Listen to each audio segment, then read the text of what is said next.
Hello students, अभी हम लोग इंडेफिनिट इंटीग्रेशन का बेसिक प्रॉब्लम डिस्कस कर रहे हैं। उसके रिगार्डिंग मैंने कुछ बेसिक प्रॉब्लम को सिलेक्ट किया है। अब हम इसे डिस्कस करेंगे। ओके, अभी हम लोग क्वेश्चन नंबर 1 को देखते हैं। यहाँ लिखा हुआ है f डैश x है। यहाँ जो देख रहे हैं ना, ये क्या लिखा हुआ है, f डैश x। तो हम आपको एक बात जो है रिकॉल करा दें कि ये जो लिखते हैं ना f dash x dy upon dx y dash y1, ये सब जो है एक ही चीज को इंडिकेट करता है। f डैश x का मतलब ये हुआ कि उसका फर्स्ट ऑर्डर डेरिवेटिव है।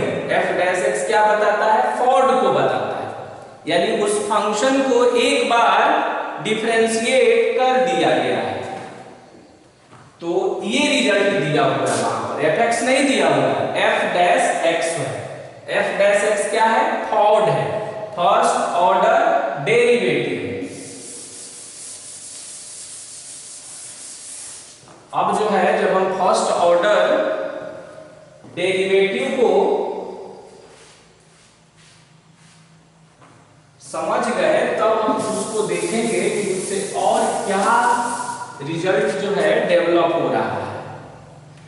f डैश x का वैल्यू दिया हुआ है 1/x है और प्लस में x है, और फिर f1 = 5/2 है। तब करेंगे then find f dash x। तो क्या गिवन है फर्स्ट में, फर्स्ट वाले क्वेश्चन को हम फर्स्ट वाले क्वेश्चन का सॉल्यूशन कर रहे हैं। गिवन है, given f dash x, f dash x = 1/x है और प्लस में x है। अब हम इसे इंटीग्रेट करेंगे दोनों साइड में। जैसे बोथ साइड में स्क्वायरिंग करते हैं वैसे ही बोथ साइड में हम इंटीग्रेट करते हैं।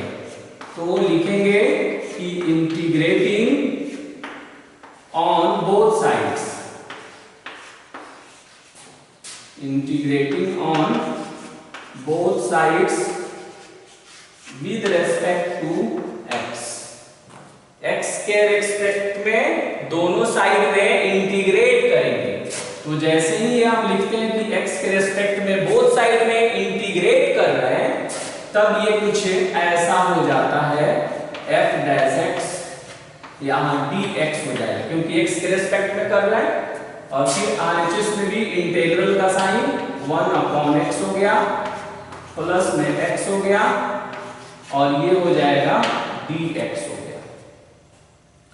अब जब हम f डैश x को इंटीग्रेट करेंगे तो आपको मैंने बताया था कि f डैश x का जब हम इंटीग्रेशन करते हैं तो मुझे ऑब्टेन होता है fx + c। ये बहुत ही फेमस रिजल्ट है कि f डैश x dx का इंटीग्रेशन fx + c होता है, where c = constant of integration. इस फॉर्मूले को हम लोगों ने शुरू में ही डिस्कस किया था। यहां जब आप देखेंगे तो ये कुछ इस तरह से सिचुएशन क्रिएट करेगा, 1/x dx प्लस, और ये हो जाएगा आपका x dx। तो फाइनली ये आएगा fx + c, 1/x dx का हो जाएगा log mod में x हो जाएगा प्लस, और x dx का इंटीग्रेशन हो जाएगा x² 2। कितना हो जाएगा, x² 2। और ये भी ध्यान रखते हैं कि कांस्टेंट ऑफ इंटीग्रेशन जो है किसी एक साइड में ही हम अटैच करेंगे, बोथ साइड में हम अटैच नहीं करेंगे। ओके, अगर इसको चाहें, ये जो इस तरह से लिखा हुआ है, तो ये जो C आप देख रहे हैं ना, इस C को हम RHS में भी अटैच कर सकते हैं। ओके, अब उसमें कंडीशन दिया है कि f1 इज इक्वल टू 5/2 है, तो हम क्या करेंगे कि पुटिंग, अब f1 कैसे आएगा, तो जब हम x के जगह पर 1 रखेंगे, ओके, तो ये बनेगा f1 प्लस में c हो जाएगा, ये बनेगा log, और ये 1 है तो 1 ऑलरेडी पॉजिटिव है तो नोट लगाने की जरूरत नहीं है, और ये हो जाएगा 1 स्क्वायर अपॉन 2 हो जाएगा। अब f1 का वैल्यू देखिए वहां से, तो f1 का वैल्यू है 5/2 प्लस में c is equal to log 1 का वैल्यू 0 होता है, log 1 का वैल्यू किसी भी बेस पर हमेशा 0 होता है, और ये हो गया 1/2। अब मुझे c का वैल्यू निकालना है, तो c का वैल्यू निकालेंगे तो ये आएगा 1/2 और माइनस में 5/2, इसे जब आप सिंप्लीफाई करेंगे तो ये -2 आएगा, कितना आया, -2 आएगा। किसका वैल्यू हमने निकाल दिया, c का वैल्यू हमने कैलकुलेट कर दिया। अब c की वैल्यू जब हम कैलकुलेट कर देंगे तो देखिए मुझसे पूछा क्या गया है, fx निकालना, तो fx यहां दिख रहा है जहां हमने इक्वेशन फर्स्ट लिया है। अब क्या करेंगे ना कि c का वैल्यू -2 यहां पुट कर देंगे, तो मैंने लिखा कि फ्रॉम फर्स्ट वाले इक्वेशन से c का वैल्यू -2 पुट करेंगे, तो ये आएगा fx -2 is equal to log x है, log mod x प्लस में x²/2। अब यहां से जब हम fx की वैल्यू देखेंगे तो ये होगा log mod x प्लस में x² और प्लस में 2। अब यही मेरा फाइनल आंसर होगा। यानी ऐसे क्वेश्चनों में क्या होता है कि f' का वैल्यू गिवन है, उससे हम फंक्शन को इंटीग्रेट करते हैं, इंटीग्रेट करेंगे तो उसमें कांस्टेंट ऑफ इंटीग्रेशन अटैच होगा, और तब कुछ कंडीशन दिया होता है f1 इज इक्वल टू 5/2, मतलब कि x f1, तो देखिए जब यहाँ fx बन जाता है तब हम सोचते हैं कि f1 कैसे आएगा, तो आप बोलेंगे x के जगह पर 1 रखना, तो बोथ साइड में x के जगह पर 1 रख देते हैं, इससे कांस्टेंट ऑफ इंटीग्रेशन कैलकुलेट हो जाता है, और जब कांस्टेंट ऑफ इंटीग्रेशन कैलकुलेट हो जाएगा तो उसकी वैल्यू लाकर पुनः उस इक्वेशन में पुट कर देंगे, this will be final result, okay. और ये जो रिजल्ट हम लिख रहे हैं ना कि f' dx का इंटीग्रेशन fx प्लस c होता है, इस पे हम लोगों ने प्रीवियस लेक्चर वीडियो में काफी डिस्कशन किया था कि why should integral of f' fx plus c, f' का इंटीग्रल fx प्लस c क्यों होना चाहिए। अब हम क्वेश्चन नंबर 2 को डिस्कस करते हैं। लिखा है कि for what values of c and a is the following equation satisfied, और यहां इक्वेशन जो है मिसिंग हो गया है, ओके। तो पहले हम लोग क्वेश्चन नंबर 2 को ना करके पहले हम लोग 3 को करते हैं, 3 को करके तब हम देखते हैं कि 2 में कौन सा इक्वेशन था, उसको हम फिर नोट कर देते हैं, ओके। क्वेश्चन नंबर 3 में है कि find the value of a and b such that, कर a और b का वैल्यू निकालें। एक गिवन है result dx upon 1 plus sin x, इसको पहले हमने इसे कैपिटल I मानकर पहले इसे हम इंटीग्रेट कर लेते हैं। इंटीग्रेट जब करेंगे तो मैंने बताया था कि इसका 2 मेथड से इंटीग्रेशन कर सकते हैं। एक मेथड है हमारे पास रेशनलाइजेशन का, और दूसरा मेथड एक और है जो अभी हम यूज करेंगे। लेकिन आपको इस बात का ध्यान रखना है कि इसका इंटीग्रेशन करके tan के फैमिली में लाना है आपको। क्यों? क्योंकि उसका वैल्यू tan के फैमिली में दिया हुआ है। इंटीग्रेट करने के लिए नहीं कह रहा है, कह रहा है कि इंटीग्रेट करने के बाद ये रिजल्ट ऑब्टेन हुआ, तो कह रहा है कि what is the value of A and B, A और बी का वैल्यू क्या होना चाहिए। ओके, तो रेशनलाइज करेंगे ना तो उस रिजल्ट को ऑब्टेन नहीं कर पाएंगे हम। तो हम क्या करते हैं, उसके लिए इसको एक अदर मेथड हम यूज कर रहे हैं, dx upon 1 plus sign x है, इसको हम लिख रहे हैं cos पाई बाई 2 और माइनस में x है। सोचिए ऐसा लिख सकते हैं या नहीं लिख सकते हैं, तो देखेंगे। अब है कहेंगे कि cos 90 minus theta sine theta होता है, तो लिख दिया पहले। दूसरा प्रश्न ये है कि हमने क्यों ऐसा किया, साइन को cos में बनाने से क्या बेनिफिट है, क्योंकि साइन को cos में जब बनाएंगे ना तो इसका आइडेंटिटी होता है, इसका कोई आइडेंटिटी इंटीग्रेबल फॉर्म में नहीं आता है, लेकिन इसका आइडेंटिटी जो है इंटीग्रेबल फॉर्म में आता है, इसलिए 1 प्लस cos x। ये आइडेंटिटी प्रीवियस में भी हम लोगों ने यूज किया था, तो dx और इसका आइडेंटिटी होता है 2 cos स्क्वायर और थीटा बाई 2 होता है, तो पाई बाई 4 और माइनस में x बाई 2। इस रिजल्ट को हम यहाँ राइट डाउन कर रहे हैं कि 1 प्लस cos थीटा का फॉर्मूला होता है 2 cos स्क्वायर थीटा बाई 2। यही आइडेंटिटी वहां यूज हो रहा है। तो देखिए 1 प्लस cos थीटा, तो ये कितना होगा 2 cos स्क्वायर, और जो एंगल है यहाँ उसका हाफ हो गया, वहां एंगल है थीटा, तो थीटा का हाफ कितना हो गया, थीटा बाई 2 हो गया। तो ये हो गया dx अपॉन 2 और इसका हाफ करेंगे तो पाई बाई 2 का हाफ करेंगे तो पाई बाई 4, x का हाफ करेंगे तो x बाई 2। मींस कि यहाँ जो एंगल रहेगा ना उसमें 2 से डिवाइड होकर फॉर्मूला जनरेट होता है।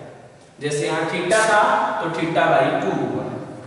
अब यहाँ 1 बाई 2 कांस्टेंट है, तो इसे हम बाहर कर देंगे। अब cos स्क्वायर को जब हम न्यूमरेटर में ट्रांसफर करेंगे तो ये होगा sec स्क्वायर पाई बाई 4 और माइनस में x बाई 2 dx होगा। ओके, अब 1 बाई 2 हो गया। sec स्क्वायर का इंटीग्रेशन आपको मालूम है कितना होता है, tan और पाई बाई 4 और माइनस में x बाई 2। और एक और मैंने वार्निंग दिया था आपको कि यहाँ पर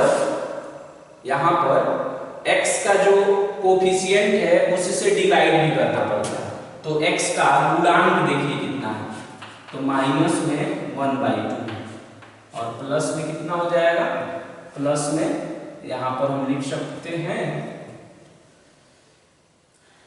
यहाँ पर कुछ लिख दीजिए, c लिख दीजिए। ओके, तो अब यहाँ से देखेंगे तो 1 बाई 2 से 1 बाई 2 कैंसिल हो जाएगा।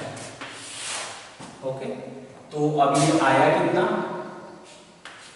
तो ये आ गया माइनस है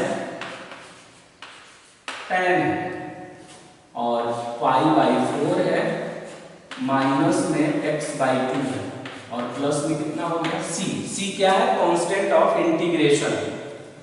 लेकिन अकॉर्डिंग टू क्वेश्चन देखिएगा कि इसका इंटीग्रेशन जो हुआ है ना उसमें माइनस नहीं है, tan के पहले माइनस नहीं है, तो हम क्या करेंगे ना, इस माइनस को इनसाइड में करेंगे, अंदर में करेंगे। ऐसा फैसिलिटी है tan कि ये माइनस अंदर में जा सकता है।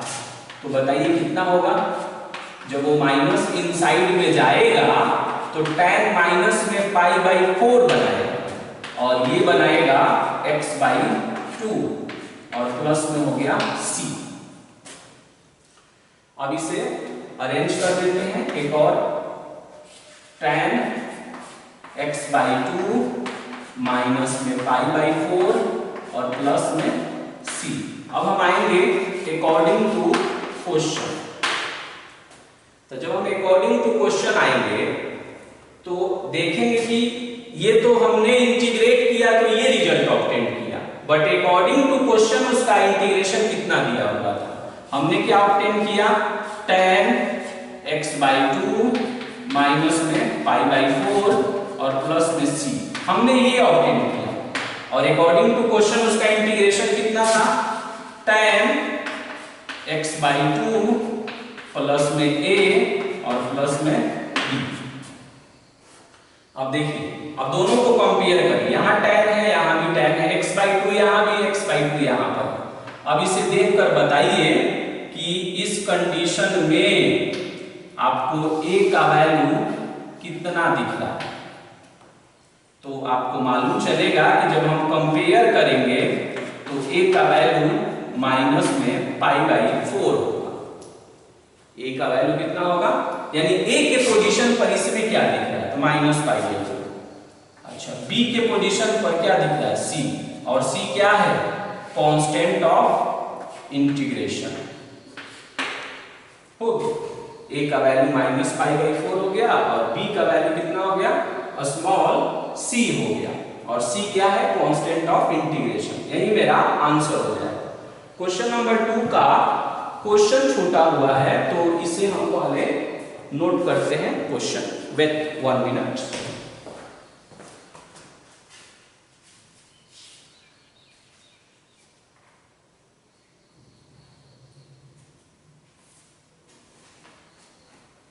इसका क्वेश्चन ऐसे है,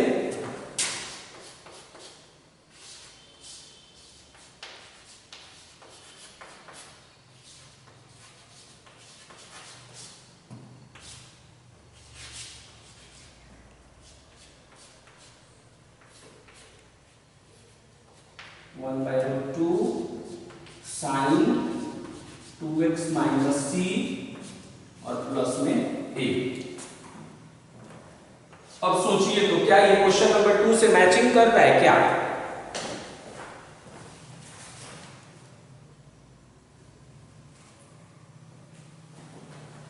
क्वेश्चन नंबर 2 से इसकी मैचिंग है क्या, ये आपको चेक करना है। ये क्वेश्चन नंबर 2 है, for what value of c and a is the following equation satisfied, और इसके बाद ये लिखा हुआ था, ये मिस हो गया था नोट करने में, तो ये आपका लैंग्वेज है, उसके नीचे ये प्रश्न है, और तब ये क्वेश्चन नंबर 2 ऐसे सोचना है।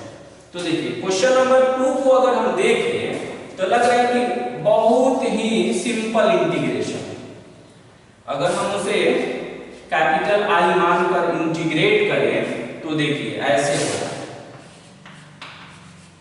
sin 2x dx प्लस में cos 2x dx, साइन का इंटीग्रेशन माइनस में cos 2x और x का कोफिशिएंट 2 से डिवाइड करिए, cos का इंटीग्रेशन sin 2x और अपॉन में 2 से डिवाइड कर दिए, और प्लस में क्या लिख दिए, c, ऑलरेडी c वहां यूज हो चुका है, यहां हम लिख देते हैं k, लिख देते हैं इसके लिए। अब इसे हम और सिंप्लीफाई करेंगे, 1/2 का कॉमन बनाते हैं, तो इसको हम ऐसे भी लिख सकते हैं sin 2x माइनस में cos 2x और प्लस में कितना k।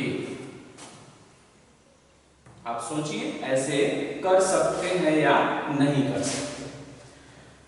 अब हम क्या कर रहे हैं, ये तो मैंने कर लिया, अब हम इसे में यहां देखिए √2 लिख रहे हैं, और यहाँ पर 2 तो पहले से था, √2 से मल्टीप्लाई हुआ तो निश्चित रूप से √2 से फिर डिवाइड भी होगा, 1/√2 माइनस में cos 2x और फिर इनटू में 1/√2 और प्लस में k।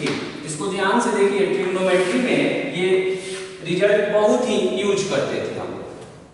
देखिए इसको कैसे हमने परफॉर्म किया, यहाँ √2 लिखा एक्स्ट्रा, यहाँ देखिए एक्स्ट्रा में क्या लिखा, √2, यहाँ लिखा एक्स्ट्रा और यहाँ लिखा।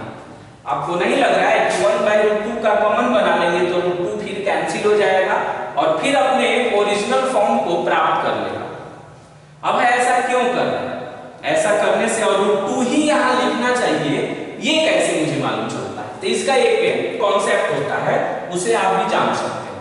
साइन 2x के पहले कितना है, तो आप बोलेंगे 1, तो उसका स्क्वायरिंग कर दीजिए, प्लस cos 2x के पहले क्या है, तो आप बोलेंगे -1, तो उसका स्क्वायरिंग करके जोड़ दीजिए और रूट लगा दीजिए।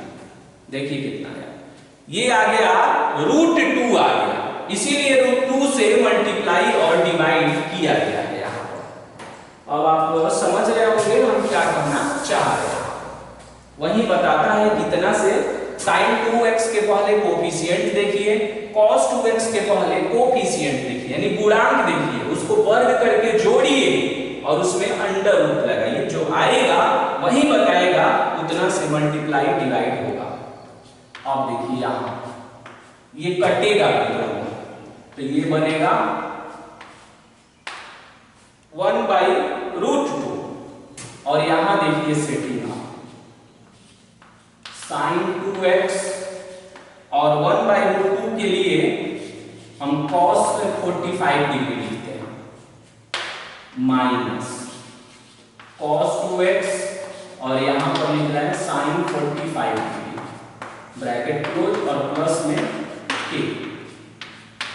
अब देखिए ये दोनों के लिए हमने रिप्लेस कर दिया। आपको मालूम है कि cos 45 डिग्री का वैल्यू 1/√2 होता है और sin 45 डिग्री का वैल्यू भी 1/√2 होता है। और ऐसा इसलिए किया मैंने ना कि ये कोड सेट हो पाए।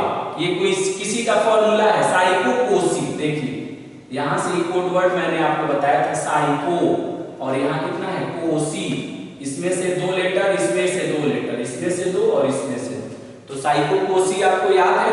और आपको ये भी मालूम है कि ये किसका फॉर्मूला है, ये फॉर्मूला है sin a माइनस b का, तो 2x माइनस π/4 और प्लस में हो गया k। अब हम आएंगे according to question, according to question, तो sin 2x माइनस में π/4। अब देखेंगे कि जब ये कर लेंगे हम तो इसका आंसर कितना दिया हुआ था, अकॉर्डिंग टू हमने लाया 1/√2 और sin 2x minus 1/√2 sin 2x माइनस π/4 प्लस में k हमने लाया ऐसा इंटीग्रेट करके, बट अकॉर्डिंग टू क्वेश्चन कितना था 1/√2 sin 2x माइनस c आप प्लस में था a।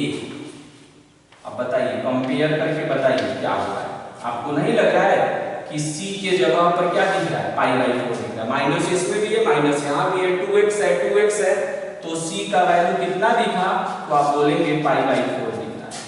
और बताइए a का वैल्यू कितना दिखा, स्मॉल में k दिखा, k क्या है कांस्टेंट ऑफ इंटीग्रेशन, हो गया, यही मेरा आंसर हो गया। ओके, तो ऐसे प्रश्नों को भी ध्यान रखेंगे, ये कॉम्पिटिटिव एग्जाम में भी क्वेश्चन पूछी जाती है। एक्चुअली ये करता क्या है ना, देखिए इन क्वेश्चनों से वो क्या बताना चाहता है, जब आप इसको सिंपल वे में इंटीग्रेट करेंगे ना तो हो सकता है कि ये नहीं आए। मैंने बताया था कि एक ही इंटीग्रेशन को डिफरेंट मेथड से परफॉर्म कर सकते हैं, तो ये ना लेवल चेक करता है कि क्या एक इंटीग्रेशन को आप डिफरेंट एंगल से डिफरेंट अप्रोच लगाकर उसको इंटीग्रेट कर सकते हैं क्या।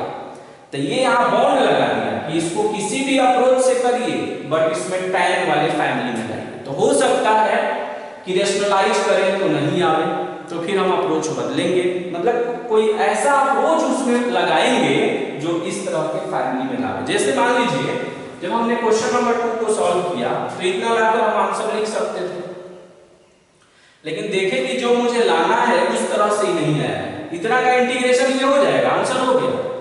बट जब हमने देखा कि वो किस तरह से लाना है, कौन से फैमिली में लाना है, तब हमने सोचा कि इसको हम ट्रांसफॉर्म करें वैसा, और हमने ट्रांसफॉर्म करने के लिए कॉन्सेप्ट लगाया ट्रिग्नोमेट्री का।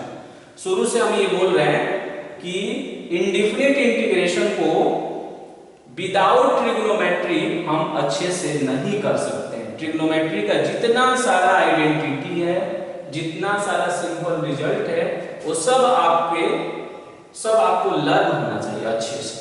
जैसे अब यहाँ पर आप आ गए और आपको इसको ट्रांसफॉर्म करने अगर नहीं आता है ऐसे, तो फिर आप इसको नहीं कर पाएंगे। ओके, अब जैसे यहाँ पर साइन ए माइनस बी है, तो साइन ए माइनस बी का आइडेंटिटी आपको लर्न रहना चाहिए। अगर नहीं लर्न है तो फिर प्रॉब्लम होगी। ओके, तो आप आइडेंटिटी को सबको लर्न कर लीजिए। ओके, अब हम लोग और इसमें का नेक्स्ट क्वेश्चन डिस्कस करेंगे।